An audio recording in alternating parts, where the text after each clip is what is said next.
Alright, what's up? We're back again. Hi. We actually made another video, or making, as we speak. But today we decided that we'll talk about our journey with weight loss and foods and previous diets that we've done and how it's all different now, right? Yeah. It's been a major transition. Yeah, for sure. Yeah, because we were both big. Yeah. Always, we're both big people. Like we've always been like thick, and I think when you're a bigger person, you're constantly in a diet. You know, somehow, like you're always constantly stressing about how to lose weight. You try so hard. Everyone does. Like it's a thing, because obviously there are people, society, everyone. You get conscious how big people are treated. Yeah. You know. Yeah. So you're constantly on a weight loss journey, which kind of doesn't help, to be honest. Yeah. It's not the right mindset, and I think we were in that mindset for so long. Yeah. And built some unhealthy habits. On the way. Yeah, and lots of unhealthy habits on the way. And finally we're at a point where we're happy with our body, but we work out, we eat healthy, we go to the gym. Yeah. And a lot of mental, like, unlearning what we've learned. I guess that's a good way. And like nurturing yourself with all these, I don't know, like it's like rebirth of your brain, and your relationship with food has been good. Yeah, for sure. And we did look at like a lot of different diets and what would be best and how they all work, and for our goals in which we're trying to hit. Yeah.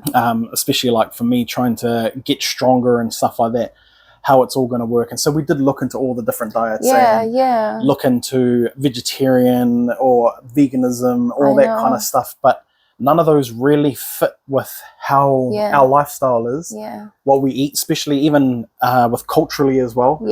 All the cultural foods and stuff like that. And also be able to hit all our goals, nutritional goals and stuff like that for the gym. I think the most ridiculous diet that we both have done is vegetarian keto. That was insane. I don't know why we did it, but you didn't want to eat too much red meat, and so we were like, well, then we can try being vegetarian but doing keto, and that just that was ridiculous. Like, oh my gosh. But so we've been on diets. Both of us have done them over the years, and I'd say for the best part of 15 years or so, I've been doing keto. It's kind of been my go-to. Every time I needed to lose weight, I just jumped straight on keto, and it worked for me, and I lost weight instantly. And I would lose weight within the first 4 months. I could lose 20 kgs just like that, and I knew that it worked, and so that's what I relied on. But it just wasn't sustainable. Where I would lose all this weight and then be back at square one a year later or whatever, and then again hard, and then back, be real strict, and then back, and it was just this yo-yo, constantly a battle between. And like it's not a long-term thing that we could do.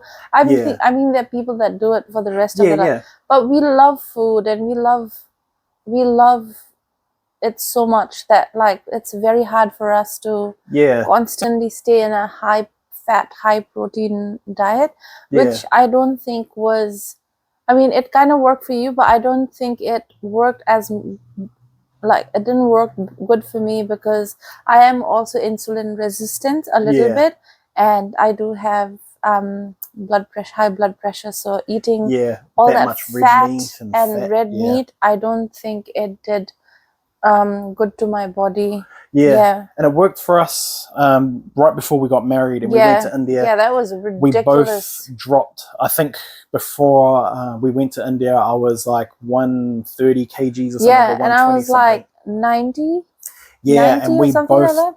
Took a massive cut. I was 120 by the time we got to India, so I had lost 10 kgs in that time. Was going to the gym then too, and Lavanya the same. She had dropped quite a bit of weight. I dropped like 9 or 10 kgs. So it worked perfect for that time, because we were able to drop weight real quick, go to India, get married, come home. Then from there, that's it. we were on, off, gain weight, lose weight, gain weight, lose weight. And then right up until recently when I had injured myself, and then I gained a ton of weight, just not being able to move a lot, not being able to do a hell of a lot. And I ended up gaining a ton of weight. So I ended up putting on an extra 30 kgs. I think when I injured myself, I was around 130 kgs. Yeah. And then I put on another 30 kgs on top of that, roughly, maybe just under by a smidge. It was, I think, a mix of, obviously, with your bad back and all the drugs that you were on. Yeah. And stress does not help, man. Like, that's one thing I know. Like, it's everybody says, oh, look, you know, stress, but stress was one of our main factors. Yeah. Big time. Oh my gosh, like, I can't even explain. Like, we didn't realize how stressed out we were, like how bad our stress level was. Like, our body had gone into like a flight or fight mode. And when that happens to your body, nothing works. Nothing works. No matter how much you diet, no matter how much you eat healthy, nothing works when you're stressed, like in that flight or fight mode. Isn't it? And then we changed our whole situation. And moved out of Auckland, came to changed Palmy, our jobs, changed everything. And then we were like, okay, we need to get our health back on track. I had the surgery, all that stuff. I was going through physio. And so we decided, what do you know, let's go back to keto. And so we did. We jumped on keto. And I do believe that did help me to lose the first beginning stages of losing weight. I got down to like 153, I think it was, at the doctor's. And it had been like maybe a month or two, And I was like, it's just kind of not working. Like, I'm not moving. I'm not doing anything. I was going to the gym. I wasn't really pushing weights, stuff like that. And so we started to look into more ways and start to look at how the body actually functions and more nutritional guides and stuff like that. I think we were also like mentally in that, like, we were so sold on keto because it worked before. Like the keto mindset. That we were adamant, like we were just like, nothing else is gonna work for us. You know, carbs are the enemy. Carbs is the enemy. And like, you know, there would be times where we wouldn't have rice for like probably good 2 or 3 months. And then I would just feel like miserable and I needed rice and, you know, the whole thing, or bread, or you know.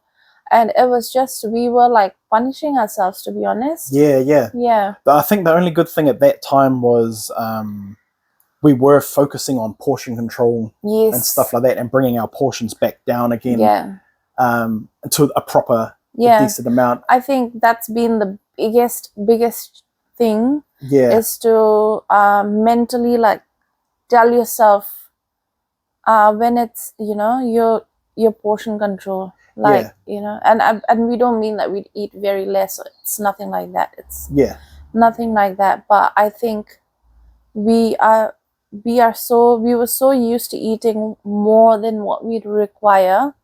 Like, it's crazy. Like, if now when you think about it, the amount we eat and what we were eating. And to be honest, it was probably from filling our bodies with so much meat and protein all the time, breakfast, lunch, and dinner, that to get that same feeling, you know, of being full, we ended up eating more. Heaps, And then we changed our diet. And now, I know a lot of people don't want to hear it, but we changed to calories. We changed to looking at our calories. How much does our body, like, the easiest way to say it is we changed to calorie counting. Calorie deficiting. People don't like to hear it because it's like, oh, now I've got to count all of this stuff. But the way we did it was, we obviously went through, figured out what our body needs to maintain the weight, what our body needs to put on weight, and what we need to give our body everything it needs, but lose weight at the same time. Lose fat, not weight. There's a big difference.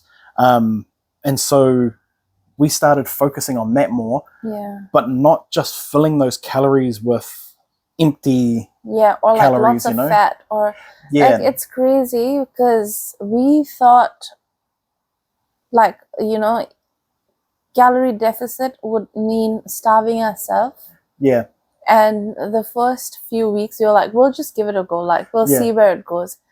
There was so much food in like 1,600 calories. If you eat clean and if you eat right, in 1,600 to 2,000 calories, you can eat so much. Yeah. It's ridiculous how much you can eat. And you just plan your meals right. Yeah. And you make sure that you're getting what you need for your breakfast, what you need for lunch, what you need for dinner, so that you are satiated right throughout the day. And it feels like nothing. Like, I haven't noticed that you're starving or like we're struggling. It's nothing like that. Like, and we haven't had that moment that we're like, oh my gosh, I'm struggling. So, like, you do have sometimes hunger, like in the background, lingering away. You can always eat something else, like you smash some water and you're sweet. Yeah. That's true. But it's crazy how we have deprived ourselves on eating so many things because we thought it was bad for you, especially carbs. Yeah, especially definitely. Carbs, like, it's just so bad for you. Oh, you can't eat this. Oh, we can't eat that. Or fruits. Yeah. Like, not being able to eat fruits when you're on keto. Yeah, because of all the sugars and this and that. It's just, like, it's amazing when you do calorie deficit. Yeah. So now, there's no food that is off the table for us. We just plan around what we're going to eat. So if we are going to eat something that's got a lot more fat content to it, then we plan our day on how to eat so that we can cater to that meal. Yeah. It just, at first, it's a little bit of a pain because you're kind of trying to figure it all out. You're having to weigh stuff, or just do what we did and honestly just use ChatGPT to your advantage. Yeah. And take AI, make it build you a weekly plan until you get used to what you're doing. And so you know that you're within your deficit, or if you want to gain weight, that you're within your bulking range, and you're not going inside or outside of that. You're not cutting yourself short or overdoing it. It's just a matter of like a month, honestly. Like, hard out.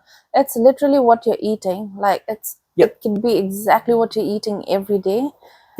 But just maybe adjusting quantity or your protein intake or your veggie intake. It's just the small steps that you take.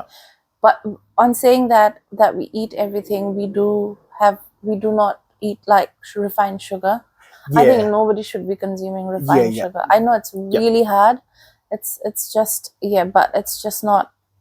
I don't know. You don't need it for your body, and it's not great for your body. That or trans fat, like we are eating less fats, like, and we'll eat like low fat yogurt, Greek yogurt.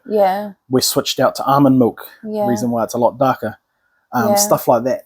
I mean, there are other reasons why we did that for almond milk and stuff like that. But just small things like that. Small things, and like just avoiding wholemeal flour. Wholemeal flour. Like stuff like chippies and stuff. Like we do indulge it, but maybe once a month.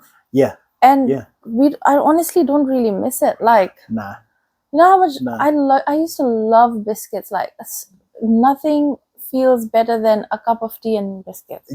But we haven't done that in I don't know. Like, we have a name. Man, we used to go through biscuits like crazy. We would just sit there in our pack.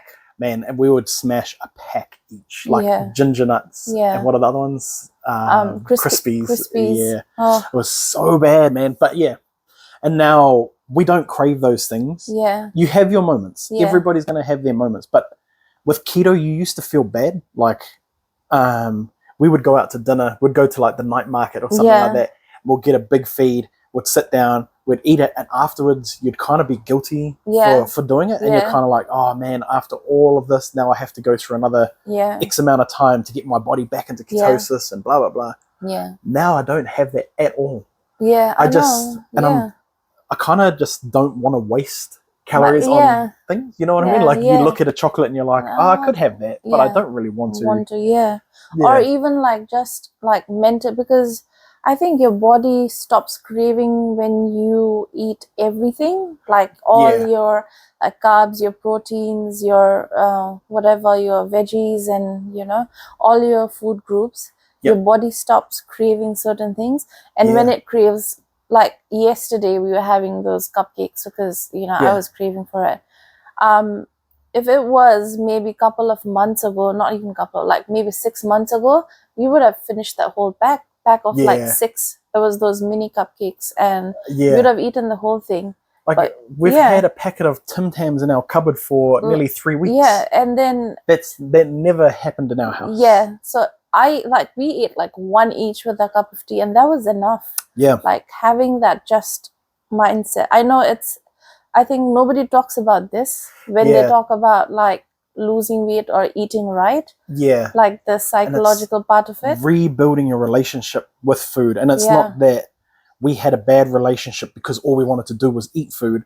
It's that we would eat food, but we would smash so much calories in one meal, or we would eat like our dinner and then go and eat a packet of biscuits straight after it. Yeah, and then we had to rebuild. Yeah, and like just like, doing stuff like, but I didn't eat the whole day. Like doing stuff like that, or not eating, just drinking like 4 coffees throughout the day and being like, oh my gosh, I haven't eaten throughout the day, and have like a massive ass dinner. Yeah. And then like in 2 hours go to bed, like things like that. Yeah. Yeah. And I think the biggest thing for me was cutting alcohol. That's just empty calories in a bottle, and the amount of calories that you drink in one sitting was ridiculous. And then you times that by how many times a week you would do it, and even what alcohol does to your metabolism and stuff like that. So for me, that's been the biggest, and that's been the biggest wake up call for both of us, because if someone who knows us sees this video, they'll be like, hey, you guys stop, quit. But we both did love drinking. And we had fun together. We had fun together. We loved drinking. We loved drinking with our friends. But we also realized how much it was taking a toll on our body, so unconscious of it. And we had all these ailments, like small, niggly ailments constantly, like, a headache or bloat or this and that and gout, and all these stuff. And we always push it aside because we were like, fuck it. It's alcohol. Like, what do we do? What else do we do? Yeah. And then we replaced it with more healthier hobbies. Yeah. And it's been good because instead of drinking, we've taken that time to go out and explore and do other things. Like, we spend our time doing other things that are way more fulfilling and beneficial. We're creating memories instead of losing them, And now we jump into the gym a lot more. Harder. And that kind of has become our happy place. Yeah, you save your money. There were nights we were spending like $200, just me and her. On alcohol. $200 on alcohol and finishing the lot. Yeah, and like just anxiety. I think nobody speaks about this, or like, how I sent you that podcast about gray area drinking? Yeah. Like, I think the label for being an alcoholic is just for people who are like shaky and need a drink in the morning, but it's not like that. That's way more than that. Yeah, it's like people like me, like, who always think about alcohol. Oh, I need to get a drink. Yeah. Oh, I had a tired day. I need to get a drink. I had a long day. I need a beer. Constantly, everything just connecting somehow to alcohol. Yeah. And always wanting to drink, and then there's no like limit. Like, I'll drink a bottle of wine by myself. Yeah. And I think that was a problem for me, just having that. Yeah. And this is all for us, by the way. Like, this was our no judgment. Like, no judgment. This was our thinking. Yeah, on it all. it's just us. Like, it's not pointing out on anyone or anything. Yeah. But like, and then the amount of anxiety unconsciously I used to get from alcohol, it was almost like doing lots of MDMA or cocaine and getting on a downer, but it was like an alcohol downer. And I never, obviously nobody gets a downer from alcohol. And I always was unconscious of it. Until I didn't drink for like 4 or 5 weeks, and then had a big drink. You remember that? We had a really big drink after like 4 weeks, and like my mental health just went down the drain. Like, it was the worst thing ever. like I felt, and I'd never noticed that. And it was that after that drink that we were both like, this is it, we're done. Like, it's not working out. Yeah, because of what it does to us, and like how you felt the next day with the whole anxiety. And for me too, it was exactly the same. And so we took that and switched everything on its head and changed our whole entire lifestyle. We hit the gym harder. We're going like 5 nights a week. And just pushing real hard. And I think for the gym, it's one of those things that's kind of hard. A lot of people are a bit scared of starting. And some of them are, but I've tried before and I've never stuck at it. That was me. Like that was literally me. Like I hate the gym. Like I used to hate the gym because, like, I don't know. It's just that whole, if you're a bigger person, to go into a gym and start doing it just takes a lot. You know what I mean? Definitely. And it is a lot more work. Like we do have to work twice as hard. But I think for us was setting small goals. And setting those goals and hitting them. And then, because every time you hit those goals, you set a long-term goal, what you want to do over the long term. Then set yourself some small goals. And every time we hit them, it kind of drove us to go back more. And for me it was lucky that I had Lavanya to go with, because I did have a gym buddy. And even though we're not doing the same workout, we're not standing, sharing equipment, we're off doing our own thing on either side of the gym. It's always been awesome to be able to look over and see her off in the corner doing Bulgarian split squats or Austrian toe turners or something like that, you know? It's so like you can look over in the corner and see her going hard working out, and it drives me even more, because I can see she's trying to be the best version of herself, and it makes me want to drive to do that as well. And we just kept kind of pushing each other and pushing each other. And having those goals has been great, because as soon as you hit it, it drives you to do more. It drives you to do more, and it drives you to do more. I'm not in the gym to build up to be a bodybuilder. I don't want to be a bodybuilder. I don't care about having big muscles or looking ripped or walking around with no t-shirt on. I don't care. But I'm doing it for my health. Like, and it's kind of exciting. Yeah, exactly. And it's like now we're at this point where, like, I can't wait to go to the gym for like 2 years straight and see where we're at. We as Aaron said, like, just the small steps. I think that's so important for someone out there who has like less willpower. Or for anything like a drive to exercise, or have discipline, to set like really small goals, like really achievable and small goal. It could be like the small as, today I'm gonna walk 10 steps more, or I'm gonna drink like half a liter more water. Like this week I'm gonna do like the smallest, and the achievement gives you so much drive. That small achievement or that like definitely. And seeing that in the gym, like, it's just a driving factor. Like for me, has been to get stronger. I want to get myself back to a point where I used to be, where I was quite strong and more than what I was, which I feel I'm stronger than I ever have been now. And picking up those dumbbells in the gym to do your exercises, and you kind of feel like an idiot because you got these massive dumbbells, and you know everyone's staring at you because you've got the biggest dumbbells on the rack.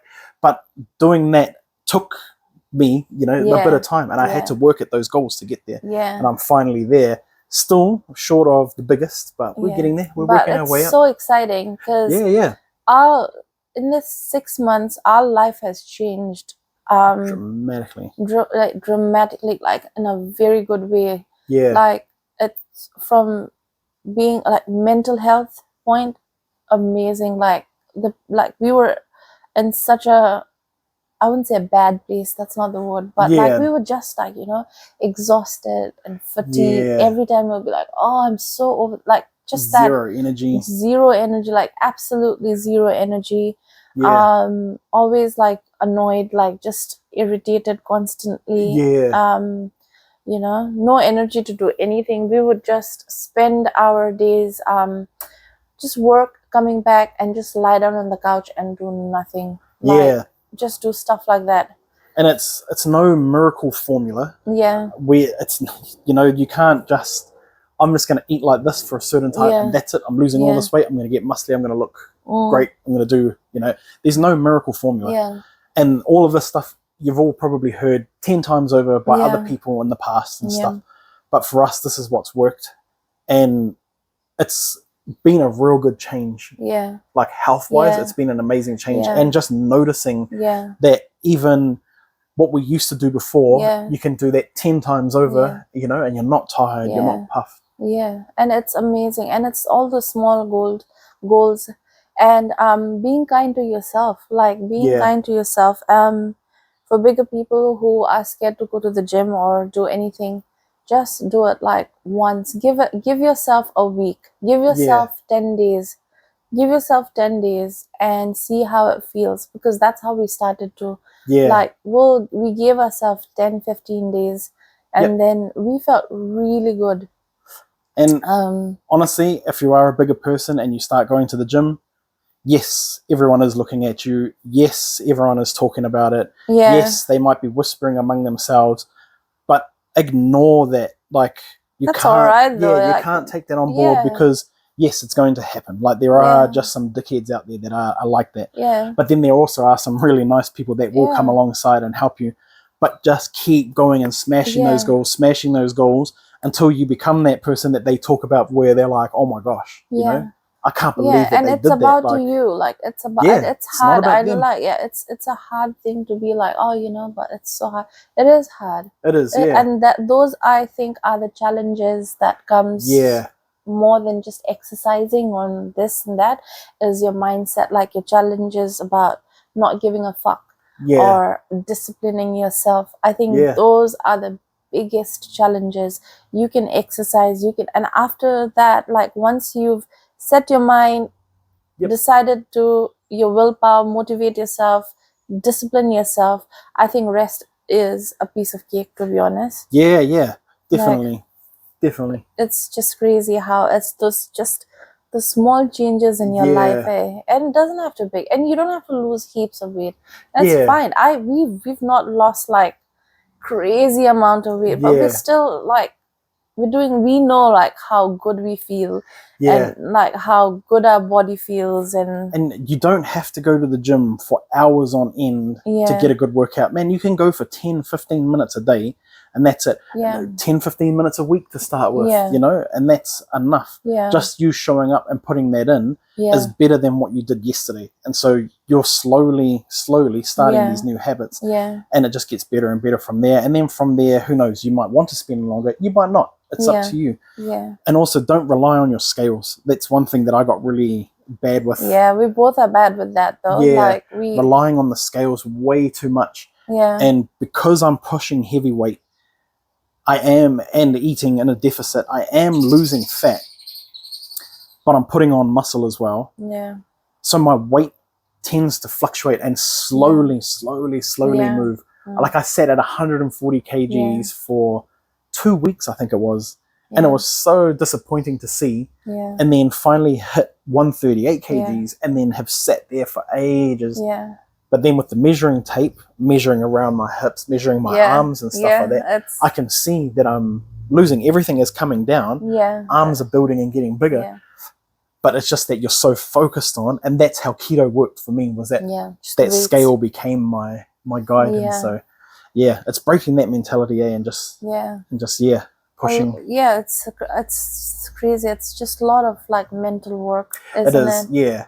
It's a lot of that, and it's hard because when you are like, you've been fat since you're a kid, you go through so much. Like every bigger person, like you've got people making fun of you, you've got family and friends constantly like telling you what to do, telling you what to eat. Like it just doesn't stop. Like it does not stop.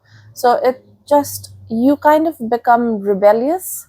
And you start doing the opposite. Like, I don't give a fuck about this. And, you know, you start eating, you start doing this because you don't want to listen. And it's just too much. And you get sick of people telling you that you're fat or this and that. And then I think that puts you in a mindset of being like not caring about yourself anymore. You know? And I still get it to this day, where you walk into shops and they're kind of like, oh, you're a big boy. And you're just like, and you're going to get a big punch. But, you know, like, it's just the way it is. And unfortunate for us bigger people, we deal with this on a daily. Yeah. And other people will never know how it feels or what we have to go through for this.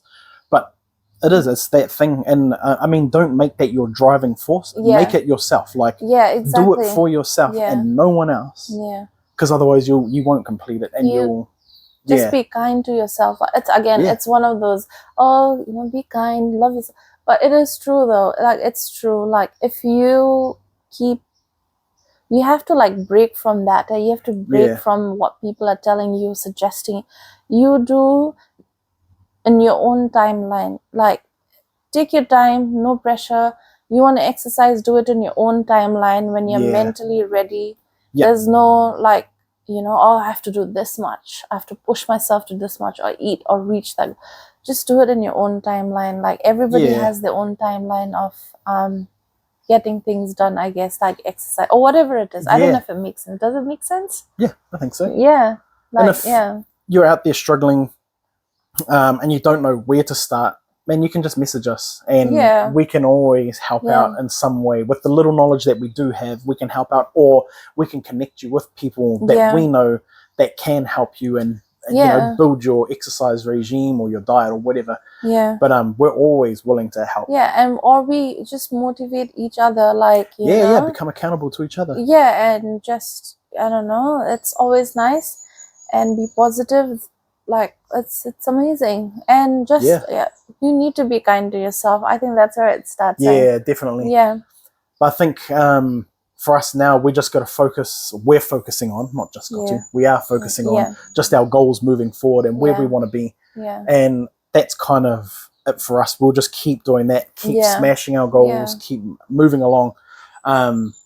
During this video, I'm going to put through a bunch of clips and stuff like that of us at the gym and just what we've been doing, some pictures of our food and what our daily intake looks like. And we've not missed out on food, man. Like, we eat everything. We eat probably better now.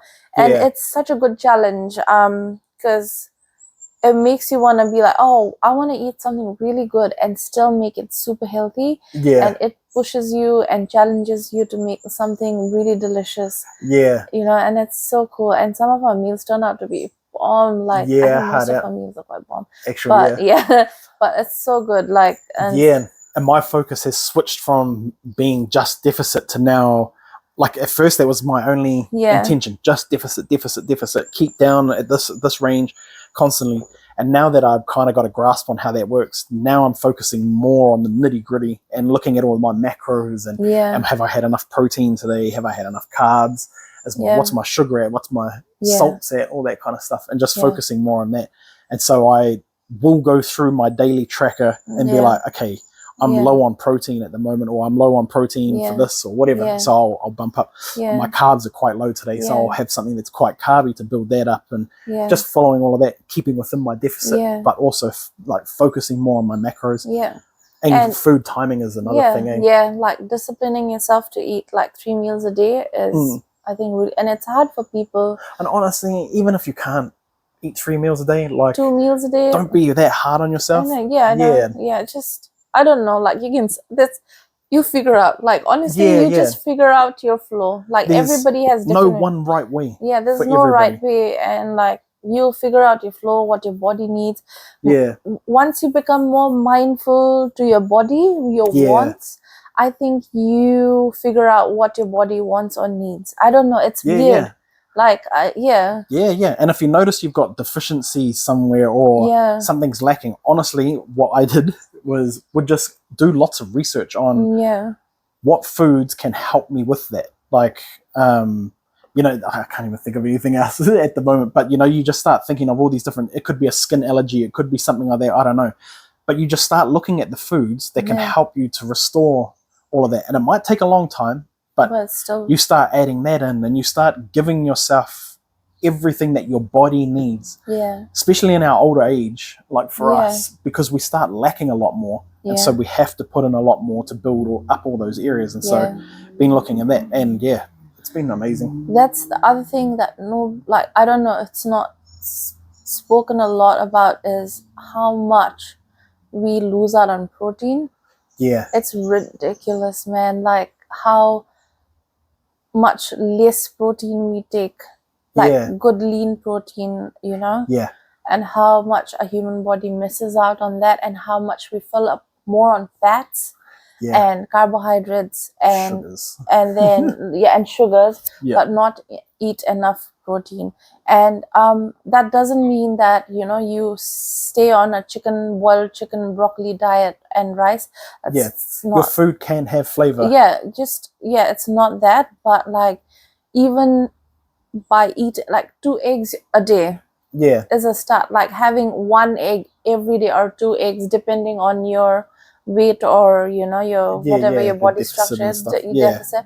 Even like making it a point to eat 2 eggs, 1 egg a day will put so much in your protein. Like it's ridiculous. Like I tell everyone to eat like at least 1 to 2 eggs a day. 1 egg and a bunch of egg whites. And that's like a massive protein hit. But I think we should end the video there anyway. Just because I believe my phone's going to run out of storage. Okay. But there's heaps in this. If you want us to talk more on this, we can make another video about it. We didn't plan to. We just kind of threw this out, and we've just obviously regurgitated a lot of stuff. And we can do video on like maybe food, like, because I think that's where people struggle. Just simple shit, like maybe just like debunking. How to like breaking down your food, and it's just your normal food, but you can make it healthier and stuff like that. And actually give it flavor and stuff like that. But if there's anything you guys want to know, just message us, man. Like, we're open to talk. We're open to think. You can go to our Coconut Curry Instagram page, Coconut Curry NZ, I think it is. Instagram page. You can send a DM there. You could go to our Coconut Curry TikTok. Or is it changed? No, it's Coconut Curry TikTok. You can send us a private message there or a DM there. And and just FYI, we're not like professionals, or we've not like achieved everything and anything. This is our journey, and this is real for us. And I know a lot of people have the same thoughts and like struggle with, and it's just it'll be cool to just like, you know. And we're still learning things too. So 100%. We will never give anyone sound advice. It'll always be take this with a grain of salt, but this is what we did, and we can only share from what we've experienced and how we've experienced it. But so until the next one, see ya.